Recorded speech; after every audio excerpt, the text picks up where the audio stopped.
बहुजन समाज को बुलाकर दिल्ली को हम लोग जाम करेंगे और बहुजन समाज के नेताओं को मजबूर करेंगे या तो एक मंच पर आएंगे। अब नेता पीछे होंगे, जनता आगे है, इसलिए कि चाहे वो महंगाई हो, चाहे वो भ्रष्टाचार हो और चाहे वो आज अधिकार जो खत्म हो रहे हैं जिसको लेकर जनता चिंतित है, युवा चिंतित है। आज सारे बहुजन समाज के लोग चाहते हैं कि नेता एक मंच पर बीजेपी का मुंह तोड़ जवाब देने के लिए काम करेगा। आने वाले समय में क्या बीजेपी कमजोर पड़ेगी? बीजेपी तो कमजोर पड़ गई, ये तो रिजल्ट बता रहा है कि लोग हम भारत के संविधान बनाकर आपको बराबर का अधिकार दे दिए हैं। सामाजिक आर्थिक राजनीति में अगर आप लोकसभा की दिल्ली के कुर्सी पर प्रधानमंत्री बहुजन समाज का बना लोगे, उस दिन भारत का संविधान लागू हो जाएगा और जिस दिन भारत का संविधान लागू हो जाएगा उस दिन भारत में गैर बराबरी समाप्त हो जाएगी। मैडम, 2023 में बीजेपी को रोकने के लिए आप जो मिशन चला रहे हैं, क्या उस 24 में तो जो 23 में आप एक बहुत बड़ा प्रोग्राम करने वाले हैं, पूरे समाज को, पूरे दलित समाज, बहुजन समाज को एक करने के लिए जो मिशन चला रहे हैं, उसका उसमें बहन जी मायावती भी रहेंगी क्या? देखिए, आज पूरे भारत में बाबा साहब डॉक्टर भीमराव अंबेडकर जी के बनाए गए भारत के संविधान और लोकतंत्र खतरे में है, जिसको लेकर पूरे भारत में बहुजन समाज के लोग चिंतित है। और हमारा ये मैं ही नहीं कह रही हूँ, ये सुप्रीम कोर्ट के जज भी बोल रहे हैं कि भारत का लोकतंत्र खतरे में है। भारत का विपक्ष बोल रहा है कि भारत का संविधान खतरे में है। और मैं तो 2017 से बोल रही हूँ कि हमारा संविधान खतरे में है, आरक्षण खतरे में है। जब मैं 2014 में सांसद बनकर के लोकसभा में पहुँची तो कुछ दिन तो मुझे लगा समझने में, और जब मैं समझ पाई कि बीजेपी आरएसएस की सरकार संविधान को बदलना चाहती है, लोकतंत्र को बदलना चाहती है, तभी से सदन से लेकर सड़क तक मैंने निरंतर आवाज़ को उठाया और सदन से सड़क तक मैंने आंदोलन भी किया है, बड़ा आंदोलन किया है। और 2021 में उत्तर प्रदेश की राजधानी लखनऊ में हमने बहुत बड़ी रैली की थी, संविधान दिवस 26 नवंबर 2021 को। उस रैली में बाबा साहब अम्बेडकर जी के पौत्र को भी मैंने बुलाया था, कांशीराम साहब जी की बहन को मैंने बुलाया था, और लगभग 105 संगठन के लोग थे, दर्जनों राजनीतिक दल के लोग उस मंच पर थे। और सबको मैंने एक मंच पर बुला करके उत्तर प्रदेश में विकल्प के रूप में हमने अखिलेश यादव को चुना था। और 2 पर 2 चुनाव हुए। जो नेता मंच पर नहीं आए, जनता ने उनको छोड़ दिया और उत्तर प्रदेश में विकल्प के रूप में अखिलेश को चुना।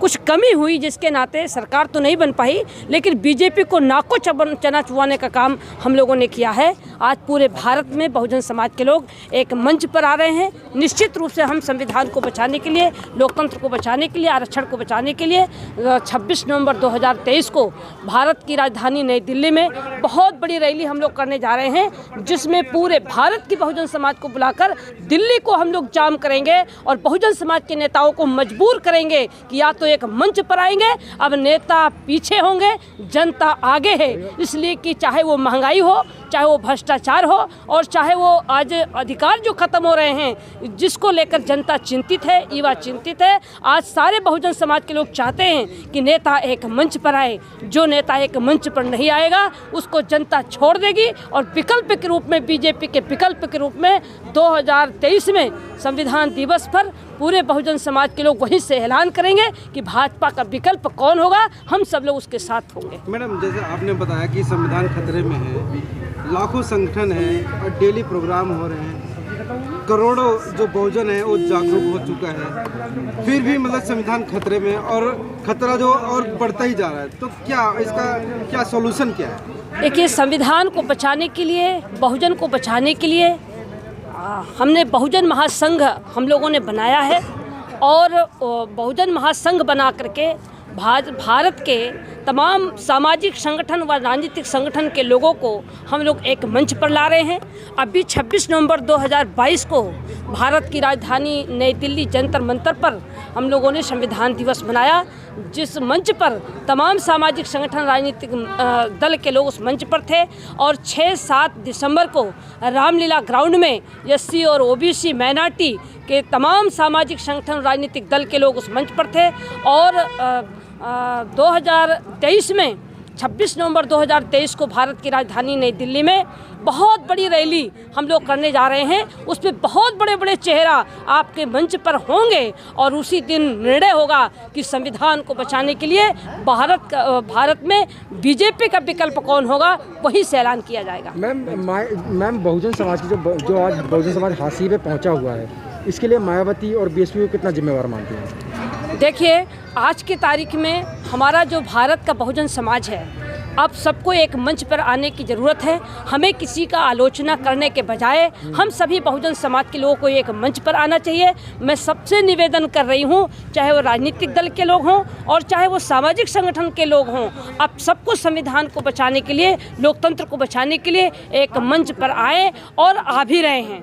जो लोग कह रहे हैं कि अलग अलग काम कर रहे हैं, निश्चित रूप से भारत बहुत बड़ा भारत है और बहुत बड़े भारत में छोटे छोटे संगठन, बड़े बड़े संगठन, छोटा राजनीतिक दल, बड़ा राजनीतिक दल बना करके लोगों ने भारत के बहुजन महापुरुषों की विचारधारा को जन जन तक पहुंचाने का काम किया है। अब समाज जग चुका है और जनता भी तैयार है। जो अलग अलग दलों में, अलग अलग संगठनों में जो काम कर रहे हैं, उनकी भी चिंता है कि सभी राजनीतिक दल और सामाजिक संगठन एक मंच पर आए और निश्चित रूप से एक मंच पर हम लोग करने का पहल कर रहे हैं। वो आप लोग को दिखाई देगा 26 नवंबर 2023 में रामलीला ग्राउंड होगा और उस रामलीला ग्राउंड में आपको देखने को मिलेगा कि भारत का बहुजन समाज एक मंच पर आकर संविधान को बचाने के लिए, बीजेपी का मुंहतोड़ जवाब देने के लिए काम करेगा। आने वाले समय में क्या बीजेपी कमजोर पड़ेगी?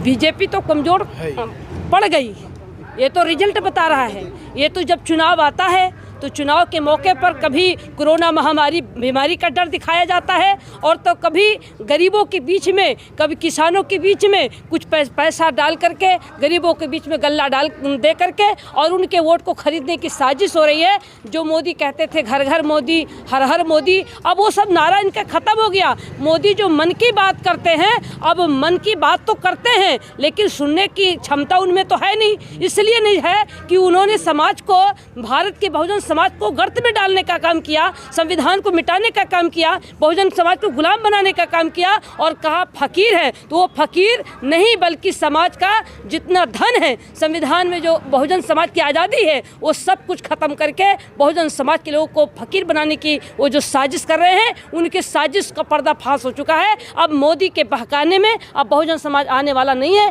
निश्चित रूप से बहुजन समाज संविधान को बचाने के लिए एक मंच पर होगा। आप दोबारा सत्ता में आने चाहेंगे, चुनाव लड़ेंगे? न तो संविधान, बाबा साहब डॉक्टर भीमराव अंबेडकर जी ने उंगली उठा करके लोकसभा की तरफ बहुजन समाज के लोगों को इशारा किया है कि ये भारत के बहुजन समाज के लोग, हम भारत के संविधान बनाकर आपको बराबर का अधिकार दे दिए हैं। सामाजिक, आर्थिक, राजनीति में अगर आप लोकसभा की दिल्ली के कुर्सी पर प्रधानमंत्री बहुजन समाज का बना लोगे, उस दिन भारत का संविधान लागू हो जाएगा और जिस दिन भारत का संविधान लागू हो जाएगा उस दिन भारत में गैर बराबरी समाप्त हो जाएगी। कौन सी पार्टी से?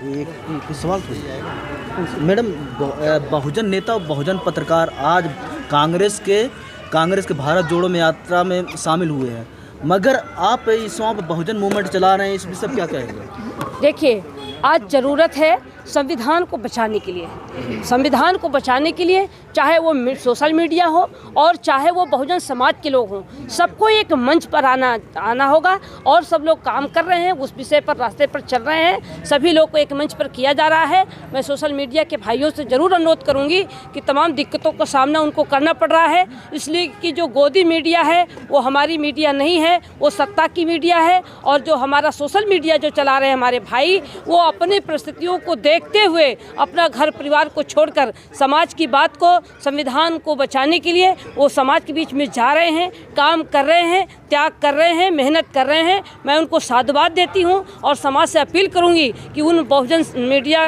जो काम कर रहे हैं उनकी मदद भी करनी चाहिए और ज़्यादा से ज़्यादा आपके चैनलों के माध्यम से ये संदेश गांव तक जाए, समाज तक जाए, जिससे हमारा संविधान को बचाने के लिए ग्रामीण अंचल तक जनता समझ सके। और हर आदमी के हाथ में मोबाइल है, सोशल मीडिया के माध्यम से हर आदमी तक, हर घरों तक पहुंच रहा है। आप मेहनत करते हैं, इसमें मैं आपको साधुवाद देती हूँ।